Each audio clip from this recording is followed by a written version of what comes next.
So have you ever actually wondered what it means to be 100% P&T financially for your whole life? Because it's a little bit more than just compensation. So in this video, I want to do a breakdown, deep dive about everything financially with 100% P&T and what your estimated total can be and outcomes in saving. So my thumbnail is not completely clickbait because when I did it for myself, I actually did get to the $5 million mark in what I will make over time. And in this video, I will break it down and we're gonna go onto the screen and I can share everything that I had learned. I'll give you guys links to how I found these calculations so you can do it at home yourself. So let's get into the video. So our first topic today is the big one, is the physical compensation that you get with 100% P&T. So let's jump into the 2025 numbers. As of right now, everybody should be at 100%. As an individual with no family members, at a minimum be making $3,800 a month. So I'm rounding down. I know there's some change left over, but I'm doing $3,800 a month for this exact scenario.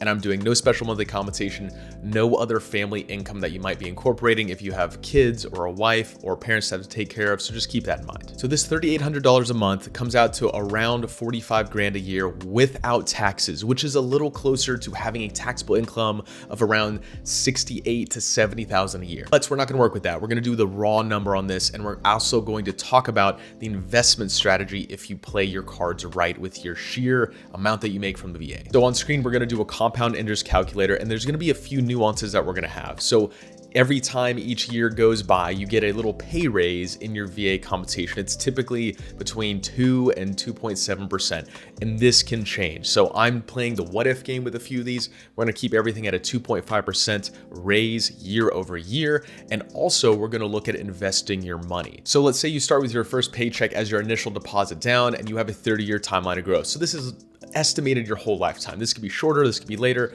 Let's just go with 30 years. Estimated rate of return is going to be 7%. And here's where I got this number. The average rate of return in our stock market is around 6 to 8% year over year, long-term in the US. I'm also accounting for the fact that you get a COLA increase. So I'm sort of downplaying the average rate of return that you'll get, this compound interest effect, if you're actually applying all of your money and using it into the market. But if you have to spend this money all the time, let's just say that you break even every month, no matter what you do. This is the only amount of money you make and all of your expenses add up. This part will not apply for you.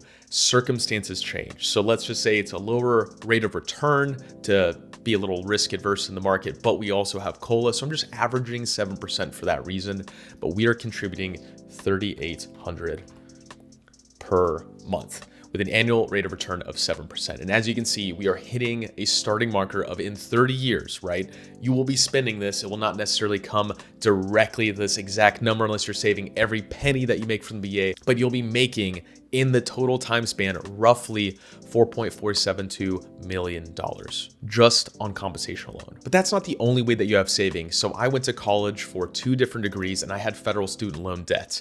If you are at 100% P&T, that gets waived entirely. And in fact, this process is supposed to be automatic. You can actually initiate it online, which is what I did because, I don't really trust everybody that has worked for me with the VA just from my past experiences. So I initiated this and my loans did get waived entirely. So let's look at the math on exactly what I saved when I did this. My interest rate on my loans was 6% and I had a balance of $80,000, which is a lot. I might have had some interest already accrued on there, but it wasn't actually a ton because I did have a full master's program that was not fully paid by the military. My minimum payments were around $600 at the time, and I was paying into them for maybe just a couple years until COVID hit, and then I actually stopped.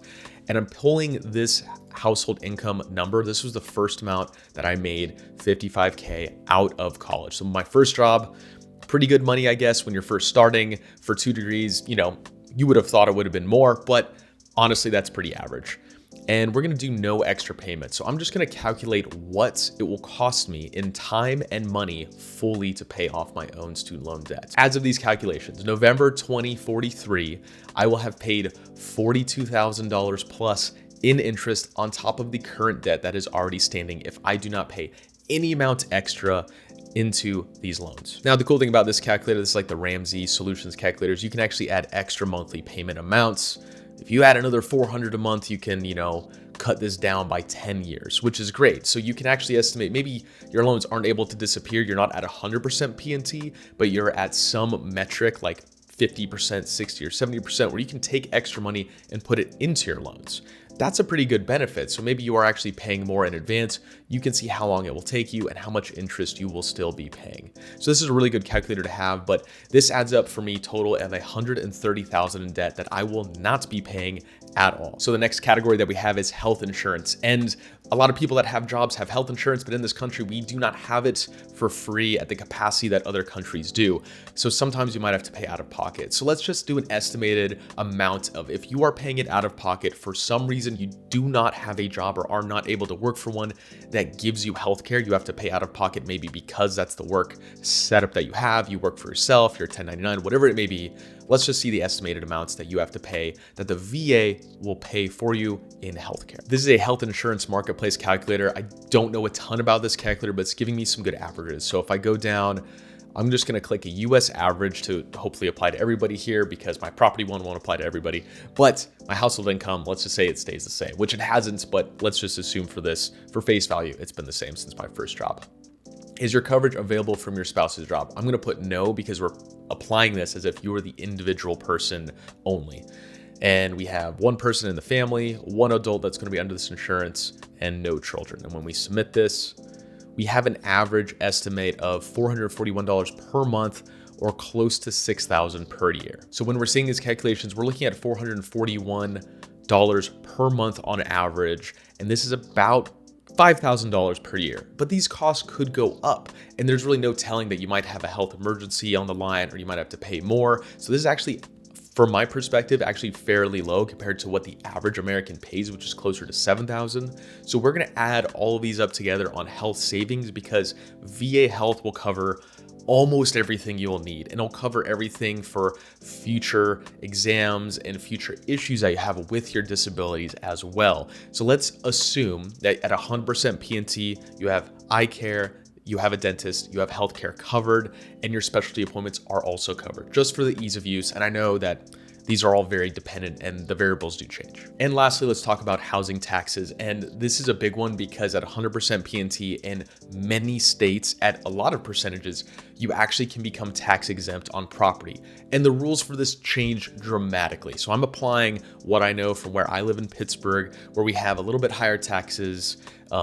In our area, housing market's actually not overly expensive, but let's just look at the numbers on what I would pay if I had a house based on an average house rate, what I would be looking for, which I am looking for a house, and how much I would have to pay in taxes total. So for PA, we are actually tax exempt as long as you make under a certain amount of money, which I still am actually under that threshold. I'm not even going to use the example from before, but I'm still under that whole threshold for buying a house. So I've been on the house hunt myself lately. My property taxes on this estimation, which I don't even buy if it would be this low, but if I'm looking at a home assessed value for $300K, which typically is a home that has a garage, a few bedrooms, and a small yard near the city or in the city sometimes, but typically with housing prices going up, that's near the city. And I work in the city, so I have to go to work. So I'm trying to find something within this area.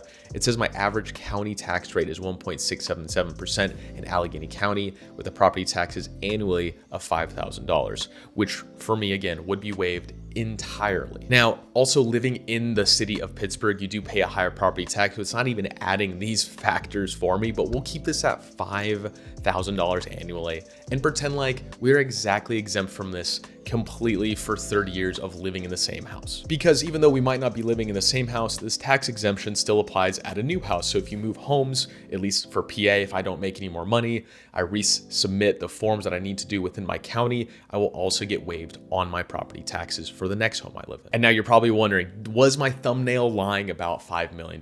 Let's look at the total amounts of investments and savings that I would have and see what we land at. Okay, so the numbers game comes out pretty promising in our favor because if you have VA compensation that is invested in the market of any capacity, but let's just call it the average stock rate, you're keeping up with it or close to it, we are sitting at $4.47 million that you would make in investments over the long haul. That's not pulling out any money. That's not any other kind of costs or variables that you have, but that's just investing this money that comes through. Okay, so for the student loan forgiveness, I had $80,000 that I had along with the $52,000 that I have to pay just like not on the principal, just on interest, which gives me $132,000 in savings that I will not have to pay out of pocket. That's $600 a month for 30 years is what I estimated that I would have to pay. Okay, so for healthcare, it's actually lower with the calculations that we did, but let's just say that you have to pay for some medical bills along the way on your own, right? Let's assume the VA is not helping you, you're paying for insurances, but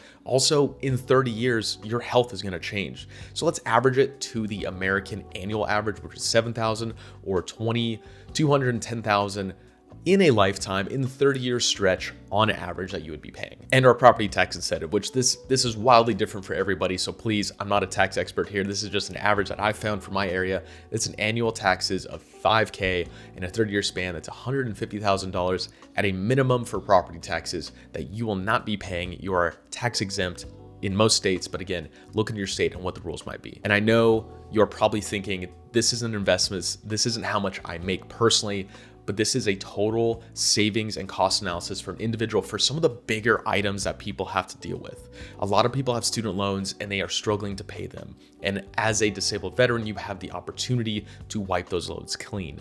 For your healthcare, we do have the benefit for VA Health, and that's always a backup plan for me. I do work a job where I pull the healthcare there, and I also have the VA Health. And sometimes I take a prescription from here that might not be on the side for the VA. They might not be able to get it approved. And so I kind of go back and forth between the VA healthcare and what I have at work. But at the end of the day, if I lose my job, I'm going to rely on the VA healthcare that I still have. Now, you're probably wondering with the other savings areas why I added another $100,000 is because there's a ton of discounts for veterans in a variety of ways. There's like a ton of areas for disabled veterans, for flying on Space A, to getting just little discounts at Home Depot, but they're not so little when you're looking at appliances that might be like tax-free from Home Depot, or buying stuff from the exchange that's also cheaper. And I would say, this is just a very broad estimate though, that in a lifetime, you will save $100K on other savings, including maybe medical procedures or maybe anything that you might need for your house that you normally have to pay out of pocket, like a ramp that the VA can actually pay for. So it's kind of a raw estimate with the 100K flexibility, but in a whole 30-year span, I think saving another 100K as a disabled veteran is pretty fair assessment. So if you've seen the numbers, you can tell that this is a really big and impactful thing that can happen to your life.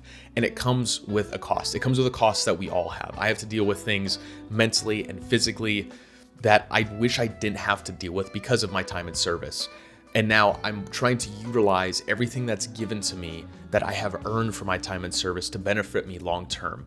And I view these numbers as a thing that is truly a blessing that I'm able to even put together and articulate this to hopefully help other people. But I look at it in my own life and saying that at the very least, I'm able to utilize what I have earned and try to make it, last me for a lifetime, last me into areas that might have changed, like my healthcare, or not having to pay loans back so I can actually invest in other areas. Not having my student loans gave me the opportunity to actually go buy a new car that I've been like holding out on, and my car engine exploded and I ended up buying a car, and I was able to take what would be a loan payment and put it into a car payment for something that can drive better and is safer for me within my lifestyle in the city.